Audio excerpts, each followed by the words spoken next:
It actually gives me great pleasure to make the announcement today with regards to our open government database. I think our city has been one of the leaders in information on city council's decisions and meeting processes. And we're excited today to announce to you that we're putting 5 new catalogs in the database. Meeting details, time, date, location for upcoming council and committee meetings, agenda items, list of topics for discussions at the committees and council, motions that will record the movers, the seconders, and whether the motion passed or failed, and the content of the motion. We'll also do the roll call, so the attendance of councillors at council and committee meetings, and voting records, tracks the mayor and councillors' vote for each of the motions in the minutes. Video that most people actually get their information off from the mainstream media. But they're willing to be more involved in the process if they can have more personal access to the decisions of council and the committees. So we want to be more transparent. And we want citizens to look into those issues that they're interested in and to get that information. We're also, I think one of the important things is that the whole council calendar, the dates, times, location, will be put available to you in this meeting feed for the 2012 calendar, so that people can find out the dates that council meetings are happening and either check them online at the live web streaming or attend personally here at council chambers. We have for years posted the agendas of our council meetings prior to meetings. So 3 days in advance of meetings, generally on a Thursday, our agendas are posted on the web pages and available for citizens to see. So we hope that when we put this information out there in this database that there will be lots of wonderful applications developed for people to integrate more within our city.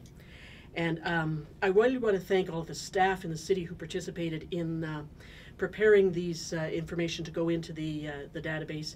It's not an easy task sometimes. It sometimes seems rather easy to do, but we didn't design our programs initially with the intent of having to put the information into open data. So we have to train ourselves to think differently, and we have a great group of people who work very hard on this to get this information available. And first, I want to applaud Elaine and her team for the leadership that they've taken. This is a huge step, and if you think about not just local government, but all levels of government, or if you think about government in general in the world, there's a lot of places where people just want to know what's going on. They want to know what are my politicians doing, what are they deciding, and the work that Elaine and her team have done along with the team from IT is really taking that information, not just how people voted, but what meetings are coming up, what agenda items are there. To me, it's a huge step forward for democracy and engagement.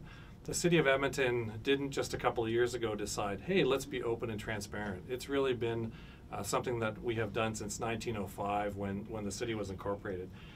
Elaine and her team and others want to use the technology to leverage that and really, from my perspective, to demystify government. So the data's there now.